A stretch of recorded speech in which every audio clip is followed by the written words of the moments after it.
Another cold morning here on the farm in central North Carolina, and we are almost near the end of this really fun murder mystery novel by Leonie Swann called 3 Bags Full, about a good shepherd who is murdered with a spade, and his flock of sheep have set out to solve the murder of their not-so-good shepherd, who they ultimately are determining throughout this book really was a good shepherd, George.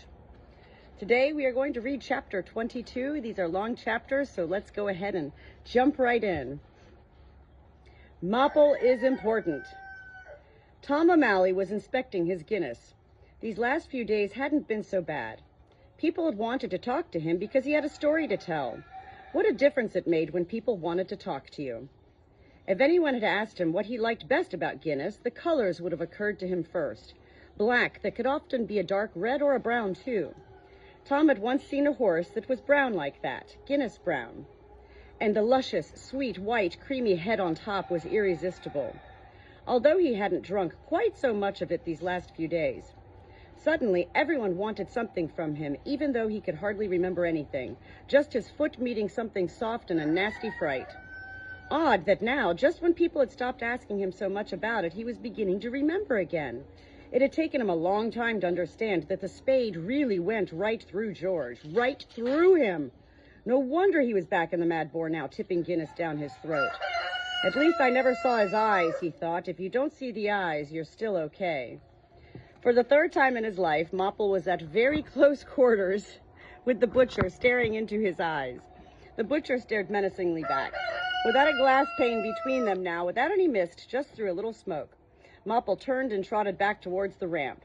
Justice was all very well, but the butcher was the butcher. Silently, Othello barred Mopple's way. The butcher, panted Mopple. He'll kill us all, me first. Othello shook his head. He's one of the audience, too. The audience never does anything. Mopple squinted uneasily down at the butcher, but Othello seemed to be right. The butcher wasn't moving. Only his big hands opened and closed around the arms of his wheelchair. Heart thudding, Mopple went back to the side of the stage where Maple and Othello were waiting to make their entrance, while Zora had already trotted to the middle of the platform. First, she had to get the humans to understand what it was all about. George.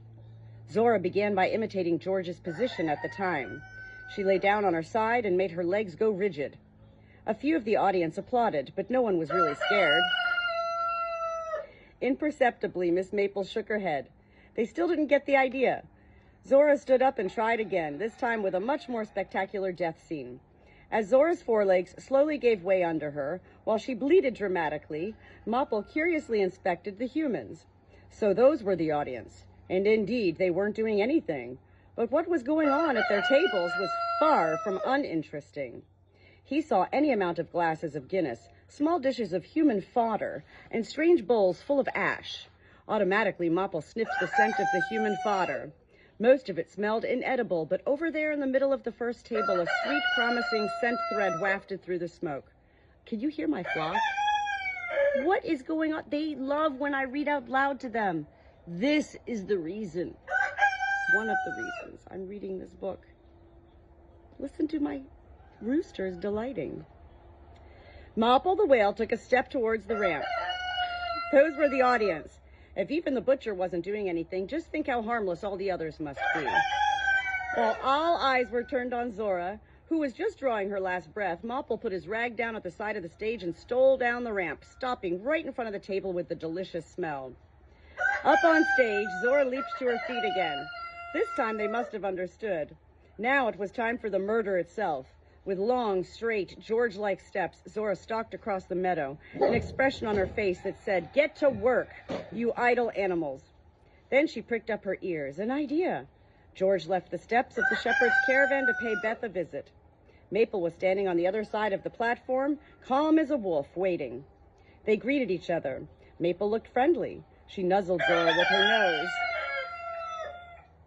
Beth wanted to make George do something, but George didn't want to. He shook his head impatiently. At this point, Zora's eyes flashed with amusement, as George's had done so often. By now, an idea had occurred to Beth. Maple uttered a friendly bleat, inviting Zora to take some refreshment. Unsuspectingly, Zora dipped her nose in the invisible, unwholesome puddle and drank her fill. As she did so, She squinted surreptitiously at the audience. The humans were sitting there blank-faced, and only Ham seemed to be really upset. Had they seen through Beth's plan at home in the flock, there had been alarmed bleats of, "Don't do it, George," at this point. But it was already too late. George had drunk the poisoned water. For the third time that day, Zora performed a dramatic death scene on stage. There it was, a little piece of cake with a fork sticking into it. Mopple had good experience with cake, not quite such good experience with forks. He hesitated. That was a mistake. The human on the other side of the piece of cake had noticed him. "Hey," he shouted, "shoo, shoo!" And he made sudden movements with his hands that would normally have frightened Mopple. "You're the audience," thought Mopple the whale, and he stretched his neck out to the cake. The human snatched it back from in front of Mopple's nose with a surprisingly quick movement and held it high above his head where Mopple couldn't reach it. At the same moment, Zora's legs twitched in the air for the last time, and then she lay still. Also at the same moment, Tom O'Malley looked up from his Guinness for the first time in quite a number of minutes, saw the shadowy outline of a long shape with a metal implement sticking in it, saw a sheep behind it. Dead?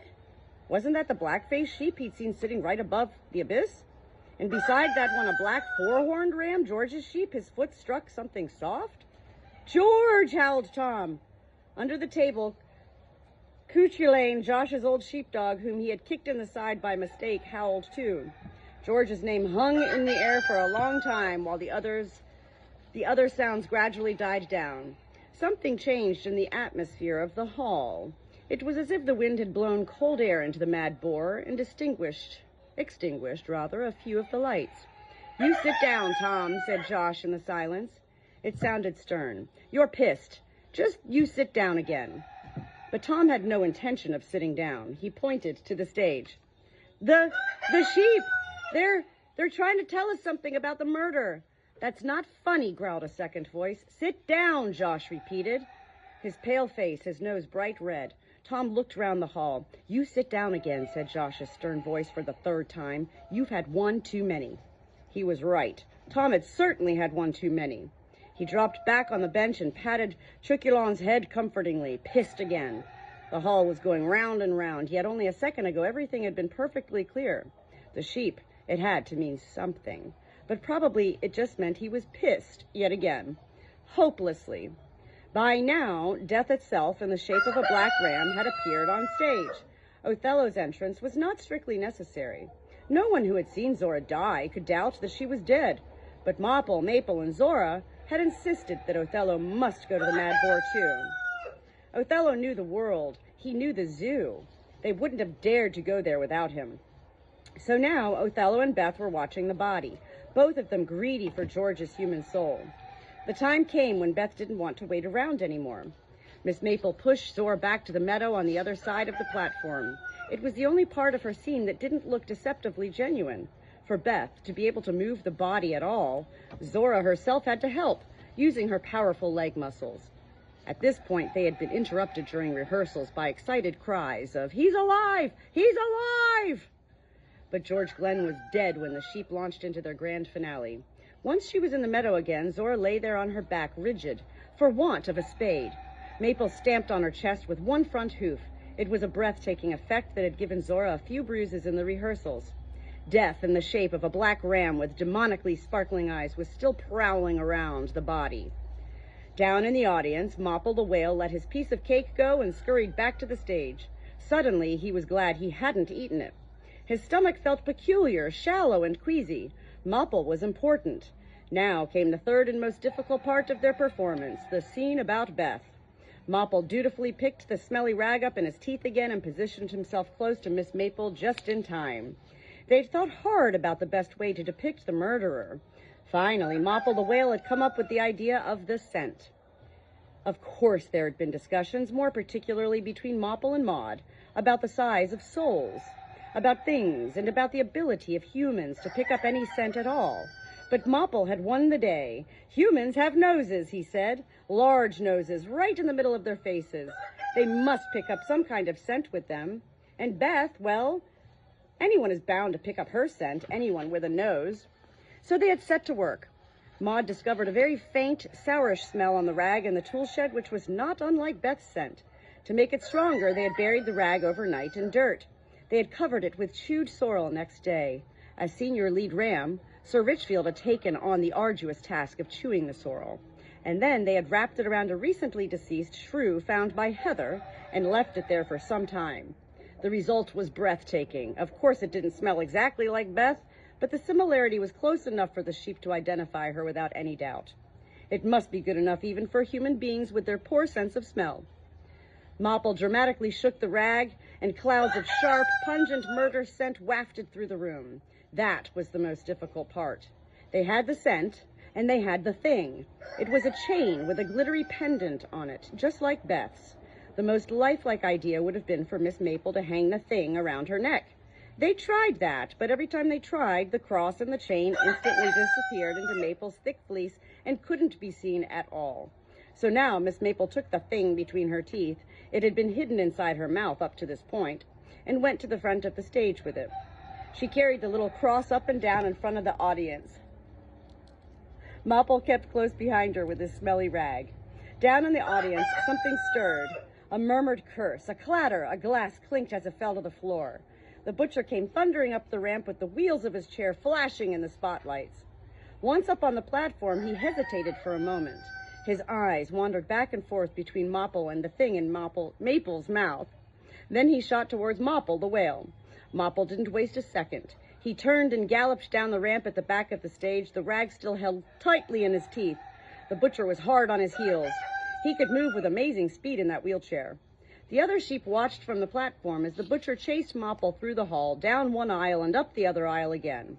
None of the sheep could say whether it was sheer desperation or a brainwave that finally led Mopple to turn into a narrow pathway left free between two rows of tables. As might have been expected, the butcher thundered after him. But it now turned out that although Mopple the whale was a fat sheep, he was still thinner than the butcher in his wheelchair. While Mopple raced on along the pathway unimpeded, the butcher got stuck after going a few sheep's lengths. The sheep prepared to hear blood-curdling curses, but in astonishment, Ham just watched Mopple go and silently laid his hands in his lap. Mopple the whale, weak at the knees, returned to the platform where he felt safer among the other sheep. He had lost the rag somewhere in his flight. Mopple cast a nasty glance at Othello. "The audience," he snorted. "They never do anything." "Huh?" Othello looked embarrassed. Then they studied each other in silence. The villagers of Glenkill and George Glen's sheep. No one applauded. Mopple, who was feeling brave again, was disappointed. He had been secretly hoping for applause, perhaps for even more than applause. During the show and under the attentive gaze of human eyes, he had started to wonder what one of those Guinnesses tasted like. The sheep blinked through the tobacco smoke. Zora looked uneasily all around. Smoke filled the hall like an unpleasant fog, and somewhere in that fog a beast of prey was preparing to pounce. But no beast of prey pounced. At first, a few voices were heard in the back rows where the tourists were sitting. Questions, quiet laughter. Someone stood up and pushed Ham back to his place. Soon, the whole hall was humming like a beehive. The moment when everyone's attention was on the sheep had passed, and still Justice hadn't put it in appearance. The bespectacled man who had called Othello Satan climbed up on stage again. The sheep fled down the ramp at the back to get away from him. Once there, they regrouped to watch. "Let's hear it for Peggy, Polly, Samson, and Black Satan, who have just shown us that even sheep know something about modern drama," said the bespectacled man. "Give them a big hand." At best, the applause was half-hearted, but the sheep had a feeling that it was more for the bespectacled man than them. "Ladies and gentlemen, you've just seen the most talented and clever sheep in Glenkill do their turns to win your favor. Now it's up to you to..." Right at the back of the hall, something moved. Beth came slowly walking down the central aisle past the audience. In her hands, as tenderly as a mother ewe, she held the rag that Mopple had dropped. Beth had unfolded it, and even through the dirt, the sheep could see the pattern of two red signs on a white background. Beth made straight and undeterred for the stage as if following a secret scent. She walked so calmly and held herself so upright that it was a pleasure to watch her. She stopped in front of the stage. The bespectacled man looked down at Beth. "Excuse me, please," said Beth, "but I'd like to say something." "Does it have to be now?" the bespectacled man hissed down. "Yes," said Beth. The Spectacled man shrugged. "Ladies and gentlemen," he said, raising his voice again, "there will now be a brief intermission for a charity appeal." His hand sketched a gesture of invitation, but Beth didn't join him on the platform. She simply sat down on the edge of the stage and smoothed out her skirt and the piece of cloth she held. "George," she said, "I want to tell you something about George." From then on, it was so quiet in the hall that you could have heard a pin drop. Neither the bespectacled man nor the sheep had really mastered the knack of getting everyone's attention. Beth did it with the utmost ease. Yet she didn't do any tricks. She just sat still on the edge of the stage and spoke. Sometimes she swung her legs a little. Sometimes her fingers carefully stroked the piece of cloth. The piece of cloth seemed to be important to her, although it stank. At first, she didn't talk about George at all, but about herself. "I gave him this," she said, "long, long ago. It was so easy. I sat up for a whole night embroidering it. I knew in advance just what it would look like. And in the morning, I felt as if I could float into the air, do anything, say anything. It was..." Beth hesitated for a moment, perhaps to recover her voice. "Hey! Hey!" Hold on, intermission here, chapter 22.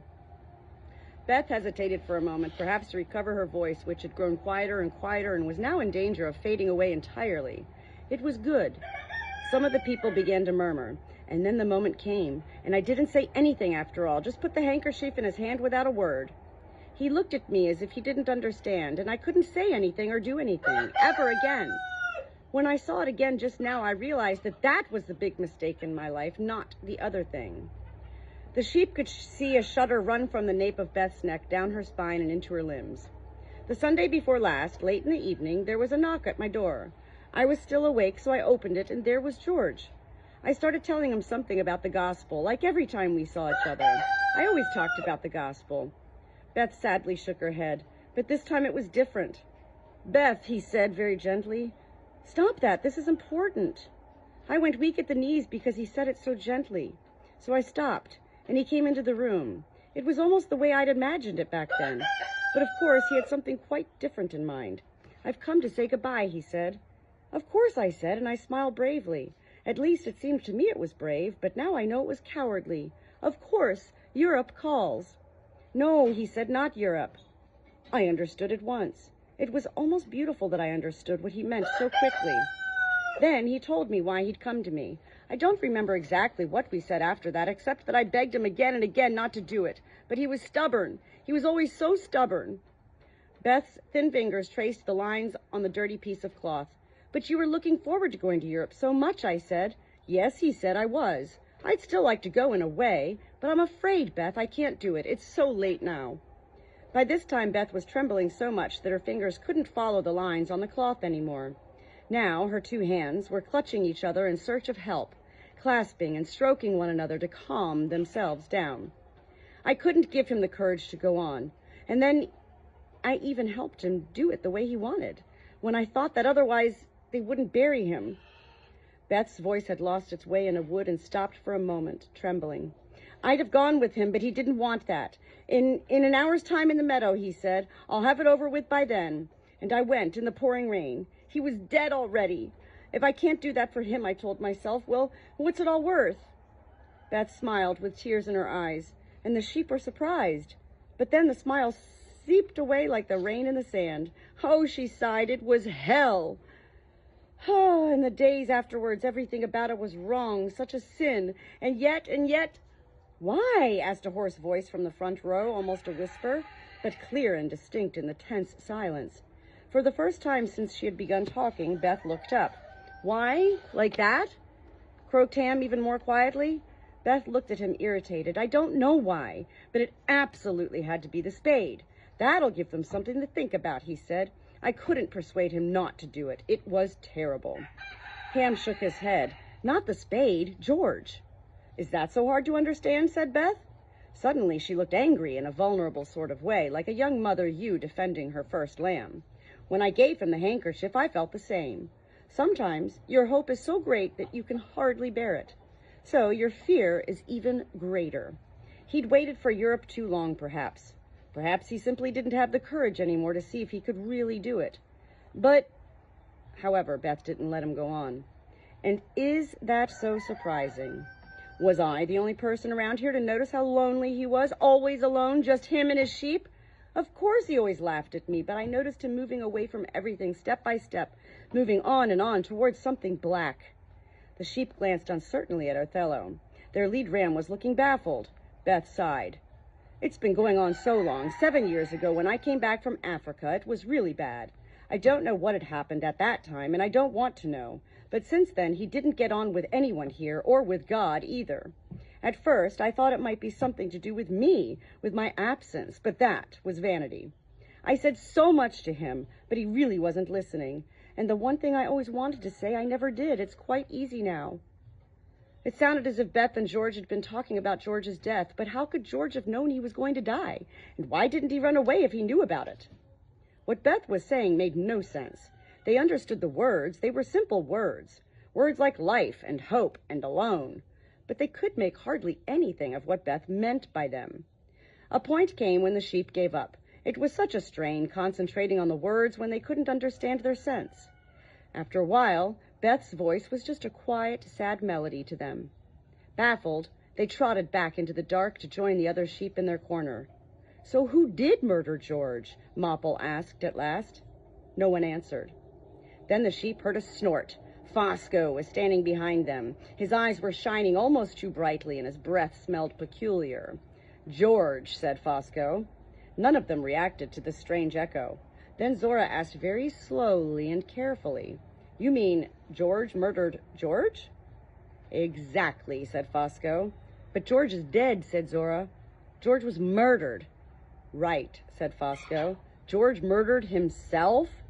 Right, said Fosco again, suddenly looking very impressive and gray. She's telling lies, bleated Mopple, who had carried the smelly rag all the way to the mad boar to clear up the murder of his shepherd. She just doesn't want to admit that she did it. But the sheep could tell by the scent of it that Bible-bashing Beth wasn't telling lies, not in the least. Is that crazy? Asked Zora. No, said Fosco, it's suicide. Suicide? A new word. A word that George couldn't explain to them any more. They sometimes do that. Humans, I mean, said Fosco. They look at the world and decide they don't want to live. But, bleated Mopple, living and wanting to live are the same thing. No, said Fosco. Sometimes it's different with humans. That's not specially clever, said Mopple. No, asked Fosco.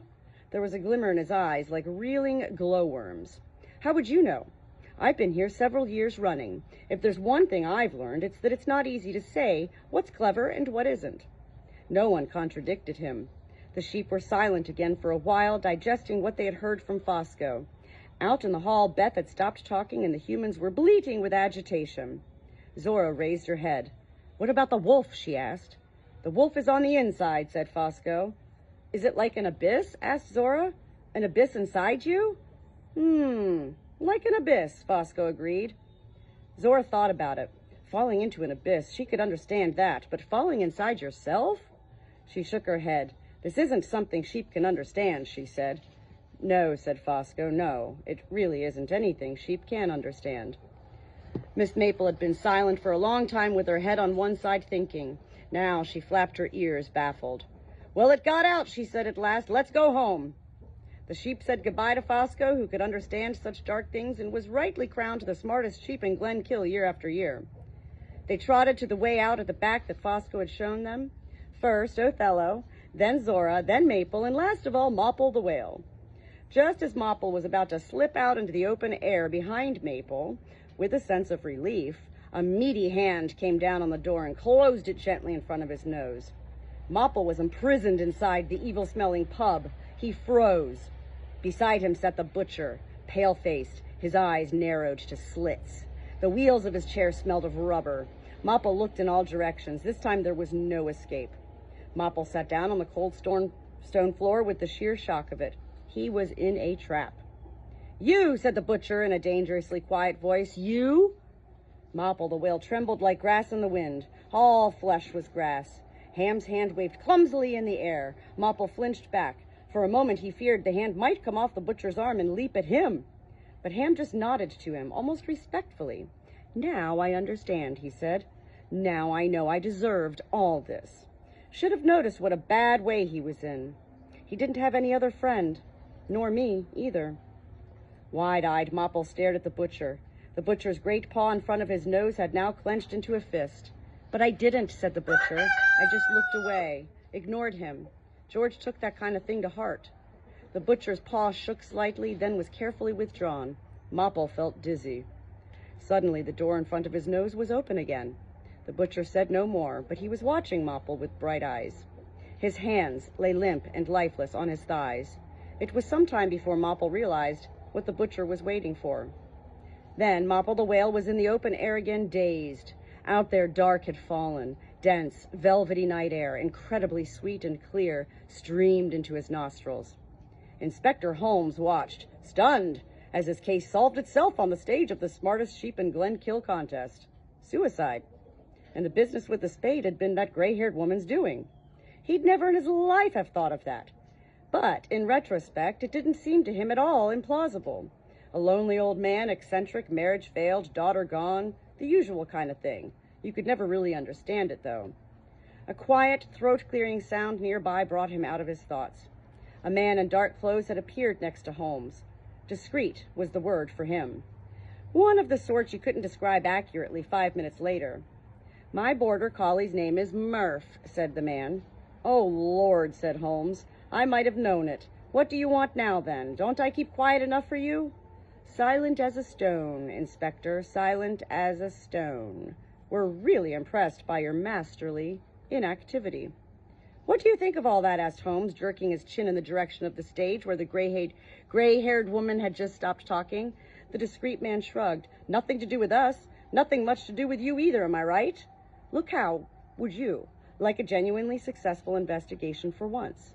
How would you like to lead it? A successfully solved case of your own?" Suddenly, there was a video cassette on the table next to the inspector's Guinness. His glass was already half empty again.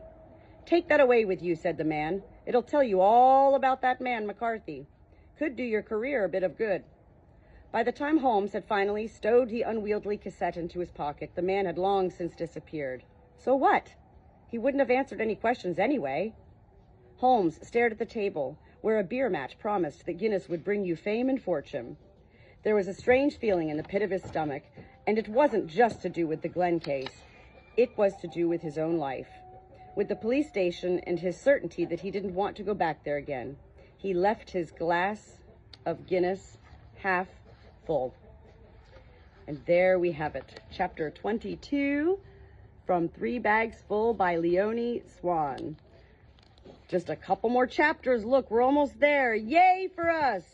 Woo! Thank you for joining in.